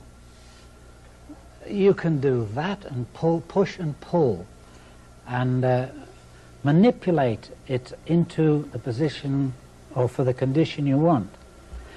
I spoke a long time ago when I said that before too long, man must learn to manipulate the atoms. That's exactly what we're doing here. But you're going to have to manipulate the atoms after this has gone by. I don't know how long down the road. You will manipulate the atoms with crystals for now and with your mind later on. You see, I have a mind to work with that crystal, and the limits of that mind, it doesn't have a limit really, because I can send wherever I like.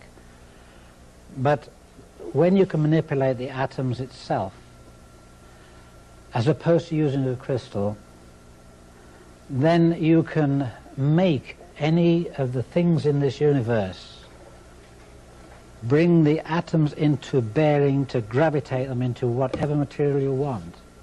And if you want to move something, then you disintegrate it and move it somewhere else. We must learn to manipulate the atoms.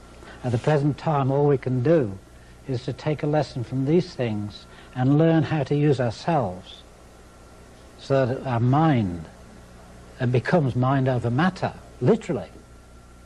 That's not too hard if you think about it. Just give it some thought. When I finish talking, you'll continue remembering and think about it.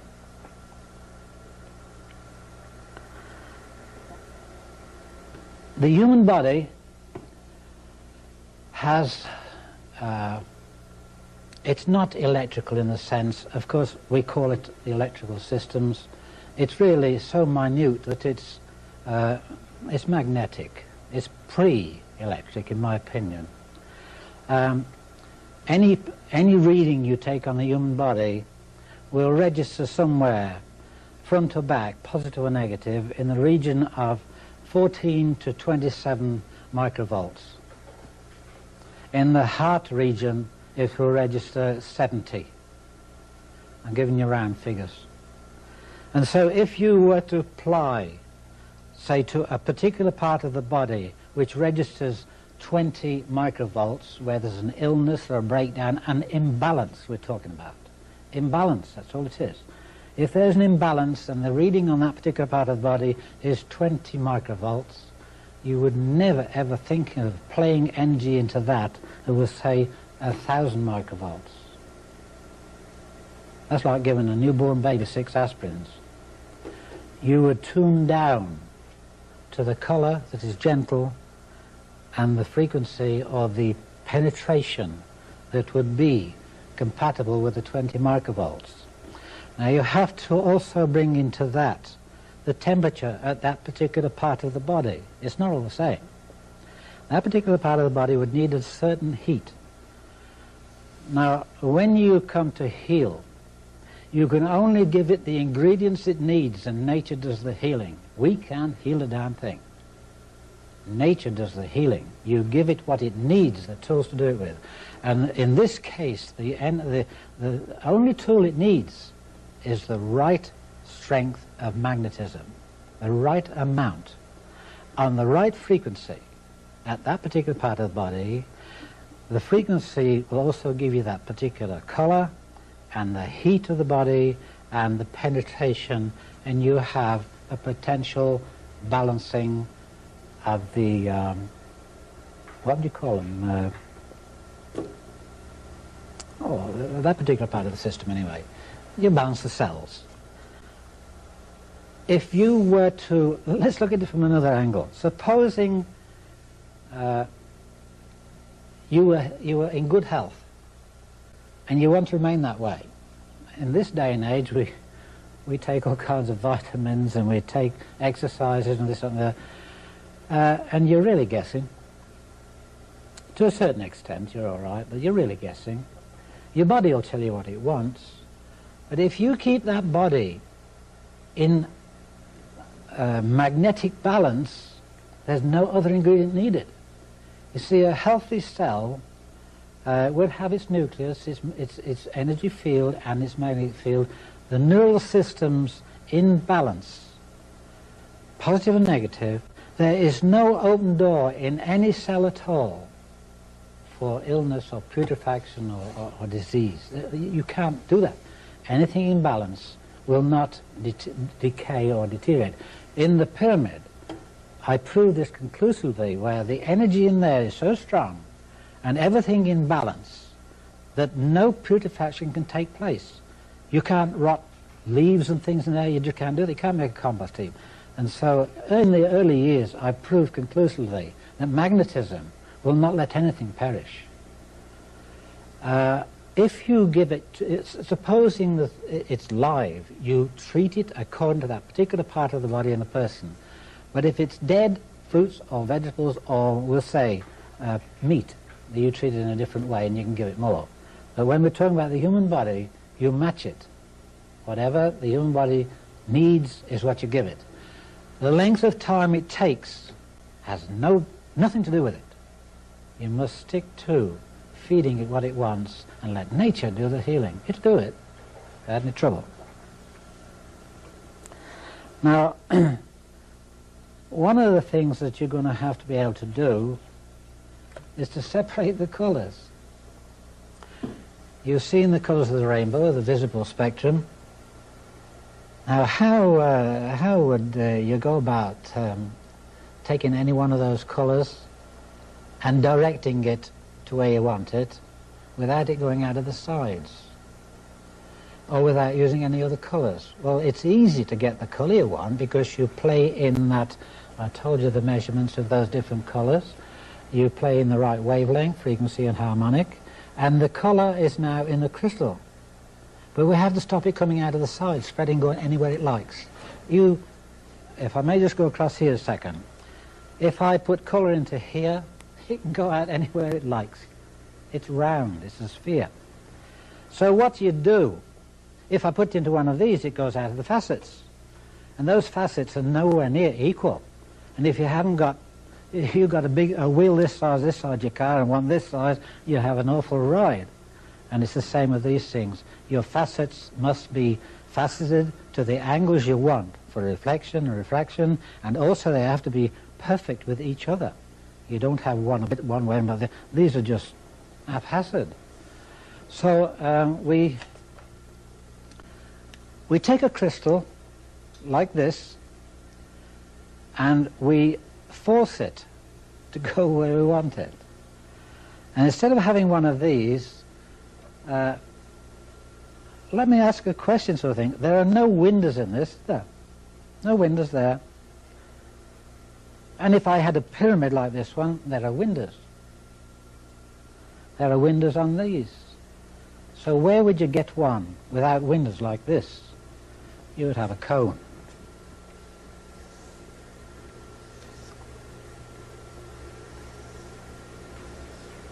You'd have a cone. Now there are no windows, there's no flat sides, no facets, so it's got to go straight down there and come out of here. So now what you need is a machine, or rather crystals that are made like this, very, very narrow, like almost like needles, as small as you can get them. It doesn't matter, it's this that counts. And also the length from here to here that counts. And here's your cube root, and here's your magnifying point of distribution, and because it's coming from here to there, it'll go straight through there because you pushed it through there. Now you have here something like this pen here. If this were the crystal, this little bit here, and it just stuck in there, like I could change nibs on a pen, this is coupled to a machine that'll give you the frequency you want into this end to give you the colour you want. And then you just change the pen according to what you want, length or whatever, breadth. And once you do that, then the person, you can either touch them or play the colour you want. You don't use 6 colours, you use the one you want. So here we have a method of taking a crystal that has 6 plus 1 and separating them to take just the one you want. Now this same crystal here, if, let's say you're playing green into here, and you're finished with that, and you want blue, okay, you just put the frequency into here, that this same crystal will give you blue. You don't need more than one, you don't need a crystal for each colour. The same crystal can be used over and over, just like a pen nib, dip it in any ink you like. So this is the way you'll separate your colours. But you have to have a machine. Now, I suppose one of the questions that you can't really answer me is where would I get a machine like that? I think I should get in touch with Galen Hieronymus, or I can't remember his first name, Beardsmore. They make machines that would measure your shadow in the dark. They would probably help you. Or someone that is expert on music and colours, with the synthesizers and whatnot, they will help you. But these are the things you want faceted. Never mind about these things like this. The day's gone, more or less, for those. These, you specify exactly what you want, you go directly to what you want. Now, I don't know how much more there is I can tell you there.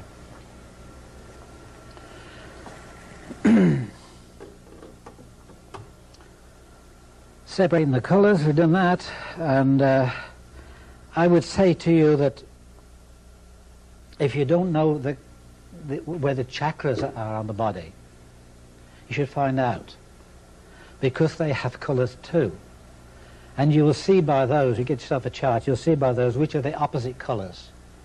So that when you want to use opposition, push or pull, you know which colour to use.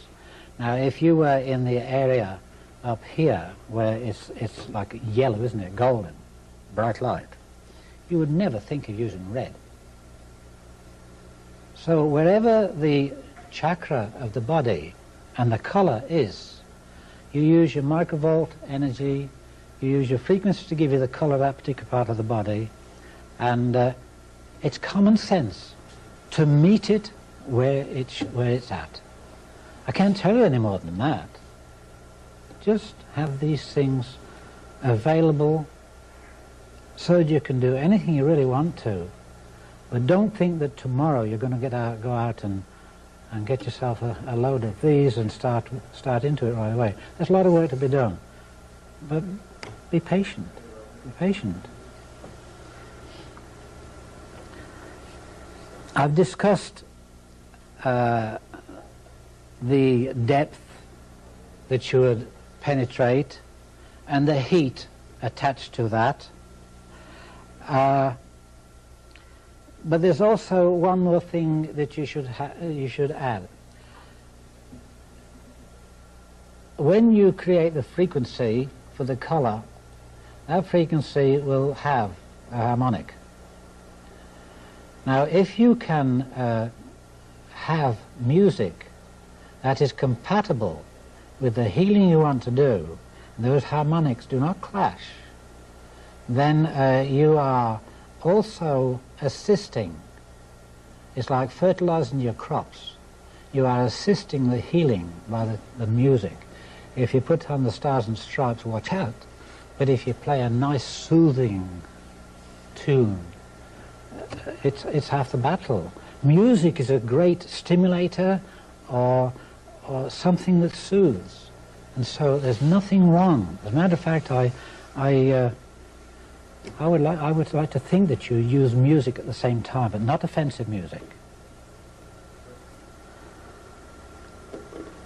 Now, I have seen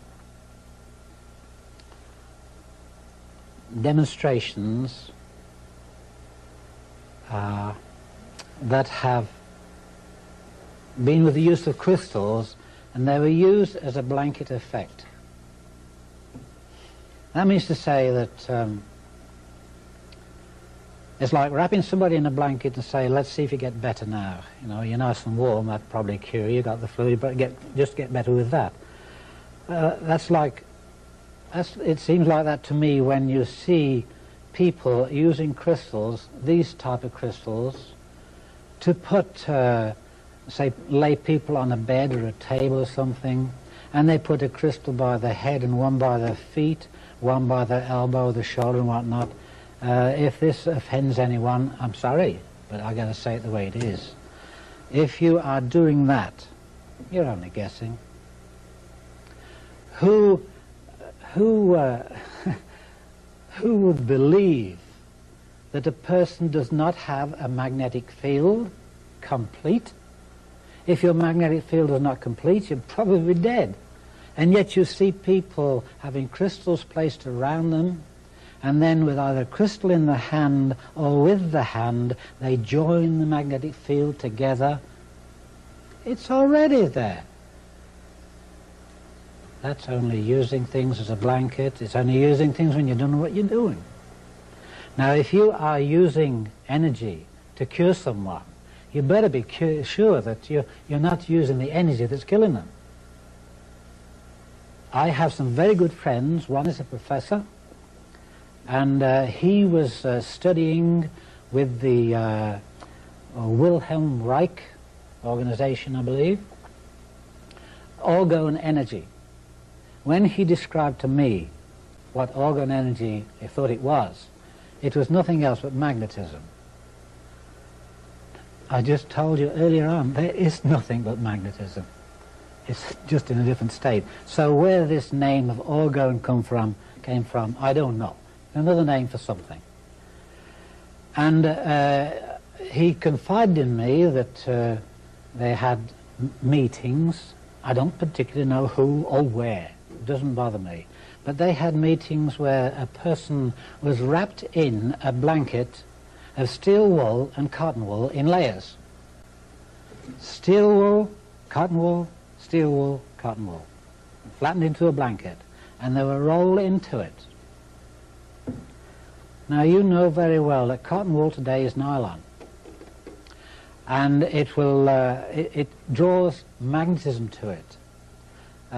Very often off nylon, a carpet, you can get a shock off it.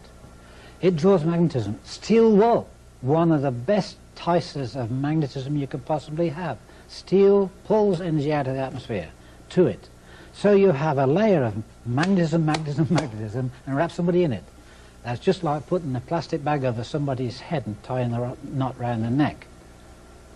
You're suffocating them with energy, maybe their own plus what you're pulling into them. And in confidence, he said that they nearly lost a couple of people. And they had quit doing it altogether. So you see, when you use crystals, blanket fashion, you're asking for trouble, you're guessing. If you don't know how to use a crystal, don't use it at all. Find out first.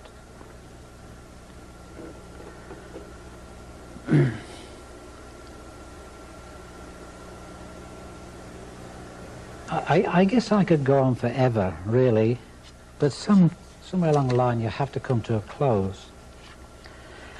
And sometimes it's harder to come to a close when there's still a lot to be said. Now I would like to tell you about something that is, well, it's very precious to me and will be to others sooner or later. Where do we get to? I lost my can here. I told you earlier on that I had many narrow escapes, many things given to me in the most unconventional way. I say that sincerely. I don't know how I knew them, I just knew them. And I don't see why, if I am blessed with that kind of thing, I should have to try and explain it. I'm not even going to try to. I have been blessed with many, many things, and I think perhaps it's because I care more for others than I do for myself. Now, I have been working for the last 12 months on a pyramid that is so different. This pyramid does not have the dimensions like these here, but they do have a dimension that is used throughout the universe, using the figure 5. I have an assurance that this pyramid will do certain things.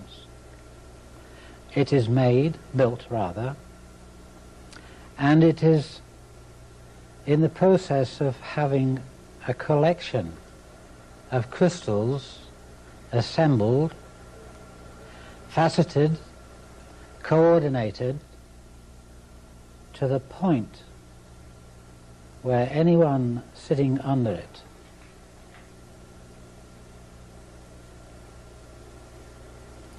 cancer would be halted. I can't say too much about it yet. I haven't finished it. But I know, as I knew those other things, that I must build this pyramid. And I must use these crystals with the help of my friends. I can't do this by myself. I have friends all over the place who volunteer for this, that, and the other. And the crystals I had no hope of getting. But, you know, when you have faith, you don't need hope. It just comes. It's not a matter of wishing for it. Of course you wish for it, you hope for it. But this is such a fantastic thing. And probably when people hear what I have to say, they will ridicule me. Good for you. I don't take that ridicule. I don't accept it. I stop it right there. I know what's happening. I know I'll have a pyramid that will halt cancer.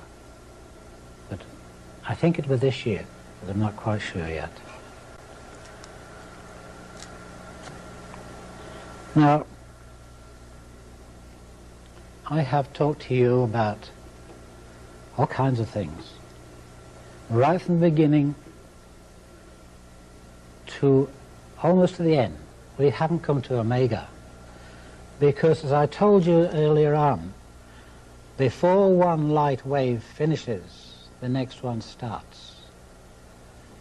When this era that we're talking about now, healing, before it comes to complete fruition, a new way will begin.